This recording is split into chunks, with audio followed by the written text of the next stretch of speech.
Hello అండి. Welcome to my channel. ఇదైతే నా ఈవినింగ్ వ్లాగ్ అండి. సో 5 టు 10 వరకు నా వ్లాగ్ మీతో ఇందులో షేర్ చేసుకుంటున్నాం. నెక్స్ట్ చూసారు కదా స్టార్టింగ్ క్లైమేట్ ఎలా ఉందో. నిజంగా వెదర్ నిమిషానికి మాకు చేంజ్ అవుతుంది. అప్పుడే ఎండ వస్తుంది, అప్పుడే మబ్బు వస్తుంది. సో బట్టలు అది వాషింగ్ మిషన్లో వేద్దాం అనుకున్నాను. బట్ తెలుసు కదా ఎంత గాలి వేస్తుందంటే అసలుకి ఇది వర్షాలు పడుతున్నాయి 2-3 డేస్ నుంచి. సీజన్తో సంబంధమే లేకుండా మా విలేజ్లో ఎప్పుడు కేరళలో పడ్డట్టు డైలీ వర్షం ఒక్కసారైనా పడతా ఉంటుందండి. అందులో నాకు వర్షం అంటే అస్సలు ఇష్టం ఉండదు, ఎందుకో తెలియదు. చాలామంది ఇష్టపడతారు. బట్ వర్షం వస్తే మన హౌస్, రోడ్స్, ఊరు అన్నీ ఆఖరికి వెహికల్స్ అన్నీ కూడా చెత్త అయిపోయి బురద అయిపోతుంది మాట. సో క్లీనింగ్కి చాలా పని అయిపోతుంది. అలా అంటే మరి ఫార్మర్స్ వాళ్ళు ఎలా బతుకుతారు? పొలాలు, రైతులు వాళ్ళందరూ ఉన్నారు కదా అంటారు మళ్ళీ. సో వాళ్ళకి పడాలి. బట్ అధికంగా పడితే కనుక అంటే ఎక్కువగా వస్తే కనుక వాళ్ళకైనా ప్రాబ్లమే కదా, ఫేస్ చేయాలి. బట్ నాకు అసలు కొంచెం వర్షం కూడా ఇష్టం ఉండదు, అదేంటో తెలియదు. సో ఇంకా ఈవినింగ్ కదా, సో కొంచెం అంటే నేను ఒక 1 అవర్ రిలాక్స్ అయిన తర్వాత లేస్తా అన్నమాట ఈవినింగ్. సో మిషన్ అవన్నీ కంప్లీట్ చేసుకొని సో ఈవినింగ్ రిలాక్స్ అయ్యి కొంచెం ముందు అర్జెంటుగా డ్రెస్సింగ్ టేబుల్ ఏరియా అంతా క్లీన్ చేసేయాలి. ఎందుకంటే మనం రెడీ అయినప్పుడు పౌడర్ అంతా పడతా ఉంటుంది డస్ట్. సో అందుకే ఫస్ట్ నేను డ్రెస్సింగ్ ఏరియా దగ్గరికి వెళ్ళిపోయి మొత్తం అదంతా క్లీన్ చేసుకున్నానండి. నెక్స్ట్ అలానే ఇంకా నా డిజైనర్ రూమ్ మాట, నా ఎక్స్పెరిమెంట్స్ చేసే రూమ్ అని చెప్పచ్చు. ఇంకా టైలరింగ్ రూమ్లోకి అయితే వచ్చేసాను. ఇంక ఇక్కడ శారీస్ కానీ, బ్లౌజెస్, కుట్టి ఫ్యాబ్రిక్స్ కొన్ని వరకు నేను ఒక్కొక్కసారి అన్నీ ఎక్కడొక్కడ పెట్టేస్తాను. ఆ రూమ్లో ఉన్నవి అంటే స్టిచ్ చేయగానే పక్కన పెట్టేస్తాను, స్టిచ్ చేయాల్సిన ఒక పక్క పెట్టుకుంటాను.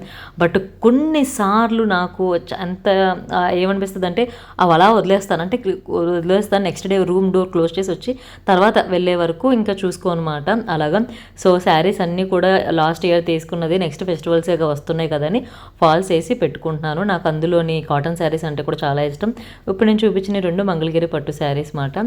సో పెట్టుకుంటున్నాను. నేను ఎప్పుడు తీసుకుని అప్పుడు కట్టను, ఇయర్ తీసి నెక్స్ట్ ఇయర్ కడతాను. అదేంటో ట్రెండ్ అయిపోయిన తర్వాత సో ట్రెండింగ్లో ఉన్న టైంలో తీసుకొని ఇంకా నెక్స్ట్ ఆఫ్టర్నూను అంటే పడుకున్నప్పుడు నేను ఎలా పడుకుంటానంటే ఇంకా బెడ్ చెల్లాచెదురుగా ఉంటుంది అన్నమాట. బెడ్ కానీ అంటే నేను ఒక పిల్లోస్ అన్నీ తీసుకొని పడుకుంటాను. నాకు కనీసం ఒక 10 పిల్లోస్ ఉన్నా సరిపడదు, అదేంటో అలవాటు అలా అయిపోయింది. సో ఇంకా నీట్గా బెడ్రూమ్ కూడా సర్దేసుకొని ఆ తర్వాత ఇంకా చాలా పనులు ఉంటాయి కదా.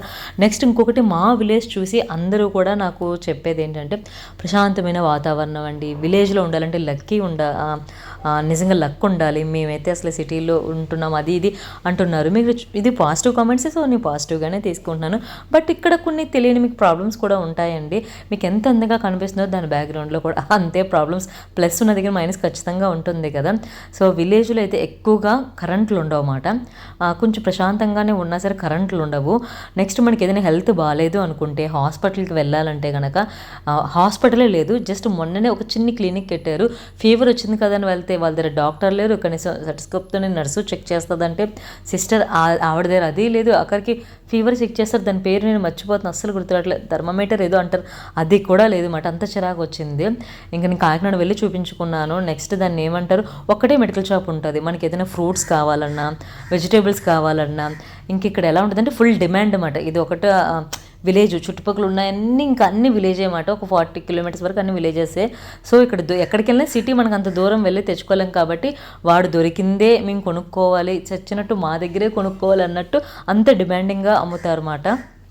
ఇంకా స్వీట్స్ కానీ, బేకరీస్ కానీ, రెస్టారెంట్స్ కానీ ఇంకా అవన్నీ మీరు మర్చిపోవాల్సిందే. ఇంకా ఉన్న ఫ్రూట్స్ మాత్రం ఏదో కొన్ని ఉంటే అవే కొనుక్కోవాలి. ఇంకా వెజిటేబుల్స్ అయితే అన్నీ కూడా దొరకవు. ఇంకా నాన్ వెజ్ అయితే కనుక చికెన్ ఒక్కటి ఉంటుంది, అది ఎలాగో ఉంటుంది అంతే. ఇంకా దాని గురించి నేను చెప్పడం కూడా వేస్ట్ అండి మీకు. ఇంకా మిగతా నాన్ వెజ్ గురించి అయితే మేము మర్చిపోండి. మేము వారం అంతా కూడా వెజ్ తింటాం, ఒక 2 డేస్ నాన్ వెజ్ చికెన్, అది ఇంకొకటి మటన్ తెచ్చుకుందామన్నా కూడా ఉండదు అన్నమాట. అలా ఉంటుంది ఇక్కడ సిచ్యువేషన్ అయితే కనుక. మనకి ఏదైనా కావాలి, మన ఇంటికి ఎవరైనా గెస్ట్లు వచ్చారు, అయితే అర్జెన్సీ ఏదైనా పూజలు పండుగలు ఉన్నాయంటే ఇంకా ఏమీ దొరకదు. ఇంకా నేను అందుకే గ్రాసరీస్ కట్ అవన్నీ కాకినాడ వెళ్ళినప్పుడు అయితే తెచ్చుకుంటాను. నెక్స్ట్ ఏది కావాలనే ఇంట్లోనే ప్రిపేర్ చేసుకుంటాను. బిర్యానీ కానీ, నూడిల్స్, ఫ్రైడ్ రైస్ కానీ, ఏదైనా చాట్, శాండ్విచ్ ఇంట్లో చేసుకుంటేనే బెస్ట్ రా బాబా అనిపిస్తుంది. వాటికి కావాల్సినవి మాత్రం ఊరు వెళ్ళినప్పుడు తెచ్చుకొని వచ్చిన ఒక 1 వీక్లో అలా చేస్తాను. మళ్ళీ ఊరు వెళ్ళే వరకు వెయిట్ చేయాల్సిందే అన్నమాట. సో ఇక ఇక్కడైతే కనుక నాకు గ్రీన్ టీ పెట్టుకున్నాను. ఈవినింగ్ అన్ని పనులు చేసుకుంటూ, నాకు కాఫీ టీ అలవాటు లేదు. సో ఈవినింగ్ పనులు ఈవినింగ్ ఉంటుంది, మార్నింగేనండి. సో రోజంతా రోజులోని నేను ఫ్రీగా ఉండేది జస్ట్ ఆఫ్టర్నూన్ ఒక 1/2 అవర్ 1 అవరే మాట. తర్వాత ఎడిటింగ్ వర్క్, ఈ మిషన్ ఇంకా చాలా ఇంక చెప్పుకుంటూ పోతే బోల్డ్ ఉంటుంది, అలా ఉంటుంది అన్నమాట. ఇంకా ఈవినింగ్ అయితే ఖచ్చితంగా లైట్స్ అది వేసిన తర్వాత ధూపము అగరత్తో ఏదో ఒకటి పెడతానండి, కొంచెం మంచిగా స్మెల్ వస్తుంది, మైండ్ కొంచెం రీఫ్రెష్ అవుతుంది అని చెప్పేసి. సో ఇంక ఈవినింగ్ అయితే ఆయన ఏదైనా స్వీట్ చేయమన్నారు. ఈవినింగ్ అంటే ఆయన నైటే వస్తారనుకోండి, 9 అయిపోతుంది, అందుకే ఇంకా కేసరి స్వీట్ అయితే చేస్తున్నాను. సో మొన్న కూడా అత్తయ్య గారు అడిగారు మా 2 times చేయమని, ఇంకా అది చేస్తున్నాను అనమాట. ఇది అండి నా విలేజ్ స్టోరీ. సో అది అలా ఉంటుంది అనమాట. అప్పుడప్పుడు వచ్చి మనం చూసి వెళ్ళడానికి అబ్బా బాగుంటుంది అనిపిస్తుందండి. ఇక్కడే ఉండి మీరు ఒక లైఫ్ స్టైల్ స్టార్ట్ చేశారు అంటే కనుక చాలా ఇబ్బంది పడిపోతారు. ఇక్కడ ఉన్న వాళ్ళు ఇక్కడే ఉండడమే వాళ్ళకి ఇష్టం, వాళ్ళకి తెలుసు ఎలా ఉండాలి ఏంటి అనేది, ఫస్ట్ నుంచి అలవాటు పడిపోయి ఉంటారని. మనం బయట నుంచి వచ్చి ఇక్కడ ఉండాలి అంటే కనుక చాలా కష్టం అన్నమాట. బట్ తప్పదు, మాకు అలా ట్రాన్స్ఫర్లు వస్తూనే ఉంటుంది. ఇంకా నెక్స్ట్ నైట్ టిఫిన్కి అయితే కనుక దోశలు అవి వేస్తున్నానండి. ఇంకా దోశలు రుబ్బు కూడా గ్రైండర్లోనే వేసేసుకుంటాను. ఇన్ కేస్ మనకు ఒకవేళ గ్రైండరు మిక్సీ ఏదైనా మాకు రిపేర్ వచ్చిందంటే నేను 1 month అలా వెయిట్ చేసి కాకినాడ వెళ్ళినప్పుడు బాగు చేయించుకొని తెచ్చుకుంటా. అది సిచ్యువేషన్ అండి. ఇది ఇంక ఇక్కడితో బ్లాగ్ అయితే ఎండ్ చేస్తున్నాను. నచ్చితే లైక్ చేయండి.